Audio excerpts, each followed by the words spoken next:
Hello, and welcome to the Mochi Panda Club Podcast, where each week we'll talk about all things related to health, wealth, and well-being in our communities. We'll be breaking generational curses and living the best and truest versions of ourselves. I'm your host, JT, and today we're once again going to explore the lottery part 2. I felt like while I covered a lot of material in the last episode, there was still a lot more that I feel was left out from both a contextual as well as a performative context. Some of the content will be similar, but I promise the delivery will be totally different. Hopefully you'll like it, and by its end you'll learn something else about the lottery, and possibly even a little more about me and my personality.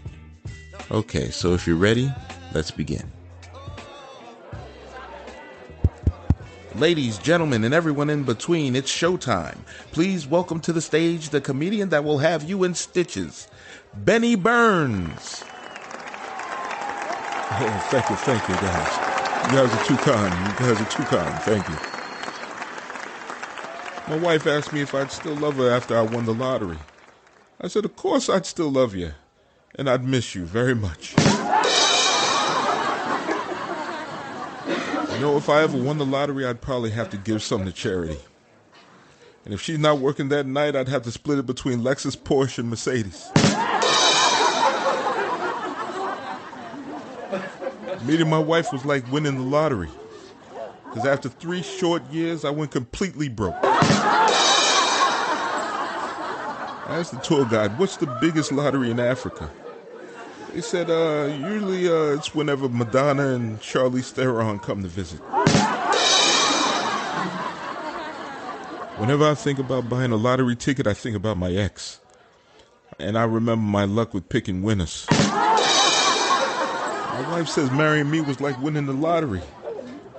I told her most lottery winners like to blow their winnings. I asked my wife what would she do if we ever won the lottery. She told me she'd take half and leave. I said, great, I won $12. Here's $6 and get the out of here. A friend of mine asked me if I hit that $1 million lottery, what would I do with all that money? I said, probably pay off student loan and credit card debt. He said, well, what would you do with the rest of the money? I said, I don't know. I guess it'll get paid off eventually. That's my time. Thank you guys for coming out. You've been great.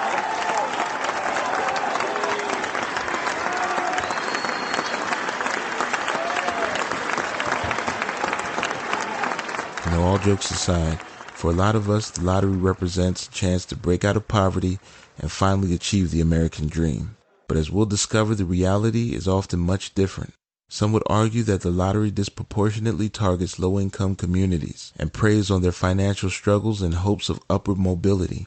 Studies suggest people with lower incomes tend to spend a greater portion of it on things like lottery tickets. This is particularly true for Black Americans who have historically been denied equal economic opportunities and access, combined with higher rates of poverty compared to other racial groups.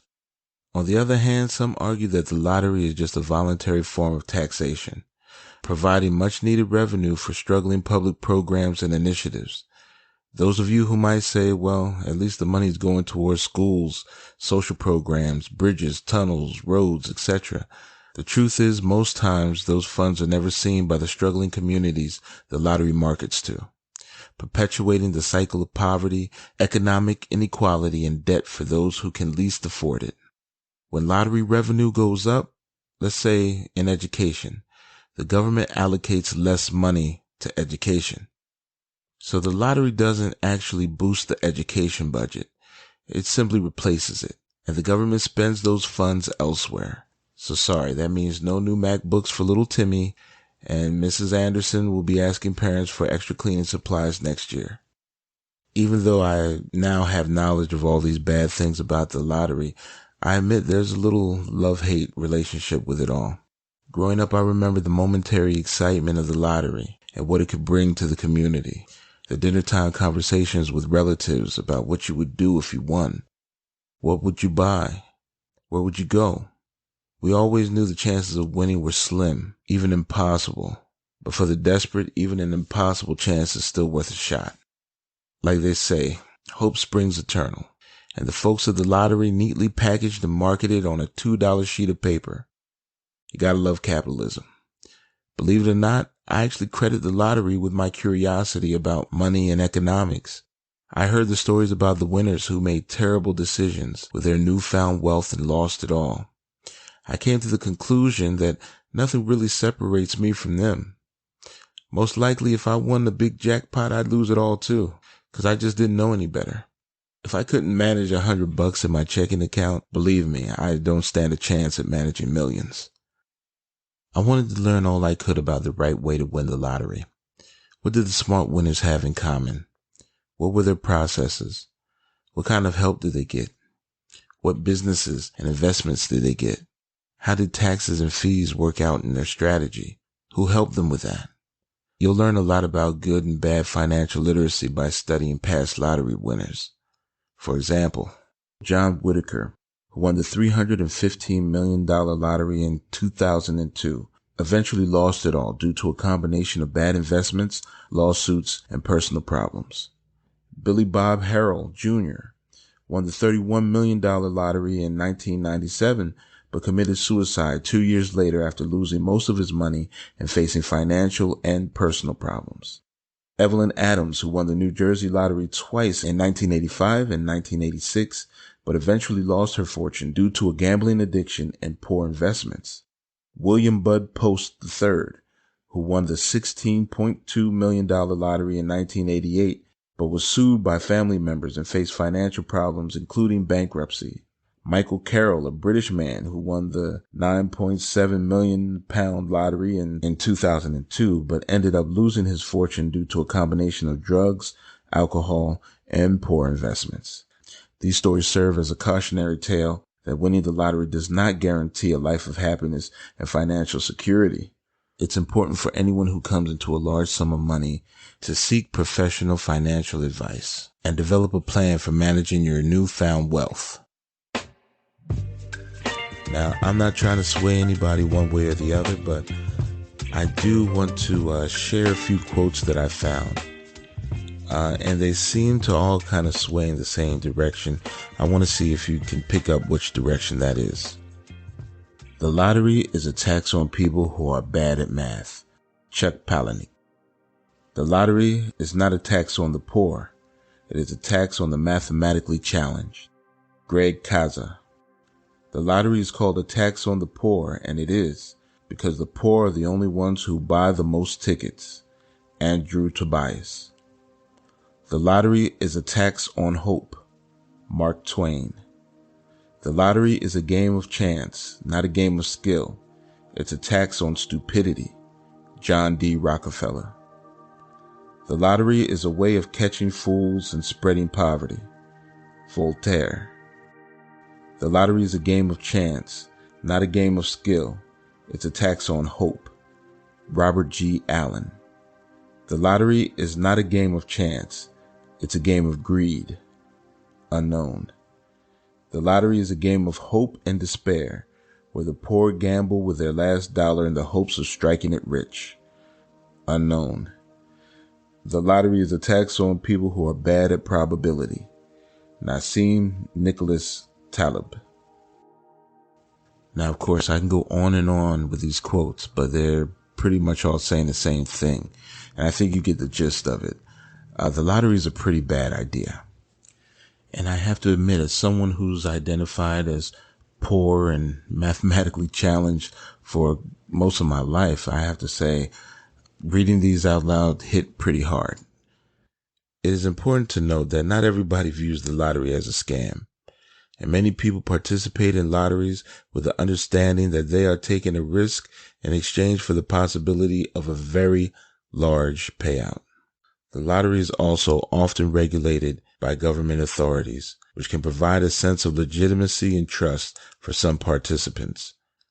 In conclusion, the appeal of the lottery is rooted in a combination of factors, including the promise of large payouts, the excitement and hope it offers, and the power of marketing and advertising to create a sense of glamour around the game. So exactly what is the lottery? A lottery is a form of gambling where players purchase tickets for a chance to win a prize, typically determined by a random drawing of numbers or a matching of numbers to pre-printed tickets. The prize money is usually funded by the sales of lottery tickets, and the winners are determined by chance. Lotteries are run by governments, nonprofit organizations, and private companies, and are often used as a source of revenue or as a way to raise funds for special causes. What is the most popular type of lottery? The most popular type of lottery is a jackpot-style lottery, where players choose numbers and hope to match them to numbers drawn by chance. What is the largest jackpot in history? Well, the largest jackpot in history was a Mega Millions jackpot of $1.537 billion, won in October 2018. What's the difference between a scratch-off ticket and a draw game ticket? Scratch-off tickets are instant win games, where players scratch off a covering to reveal whether they have won a prize. Draw game tickets require players to choose numbers and wait for the numbers to be drawn to determine the winner. What is the expected value of a lottery ticket? The expected value of a lottery ticket is negative, meaning that on average players will lose money by purchasing tickets. This is because the prize pool is less than the total amount spent on tickets. In what country did the first recorded lottery take place? The first recorded lottery was held in China during the Han Dynasty between 205 and 187 BCE. What is a lottery pool and how does it work? Well, a lottery pool is a group of individuals who pool their money together to purchase multiple lottery tickets, increasing their odds of winning a prize. The winnings are then divided amongst the members of the pool. Can non-citizens or non-residents participate in a country's lottery? Well, it depends on the country's laws and regulations. Some countries allow non-citizens and non-residents to participate, while others restrict participation to residents only. Are lottery winnings taxed? Yes, lottery winnings are typically taxed as income by the government. The tax rate can vary depending on the country and the amount won. What is a rollover in the context of the lottery? A rollover in the lottery refers to a situation where the jackpot prize is not won and the prize money rolls over to the next draw. This can result in larger jackpots affecting more players and increasing ticket sales. Whether you love or hate the lottery, I hope that the things that you've heard in this episode will open your eyes a little more into the risks that come with playing it.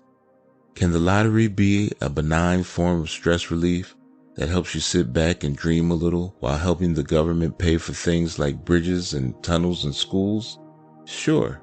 Can it also be a predatory and detrimental system that preys on human suffering and dreams of a better future to fuel adherent government spending that should be avoided at all costs? Yes, sure. Of course it can. I believe that the lottery historically and continues to harm Black Americans by predatory marketing and its exacerbation of financial hardships of people who lack the financial knowledge to defend the barrage of attacks. It is important for us to understand the consequences of playing the lottery and to consider alternative ways of generating wealth.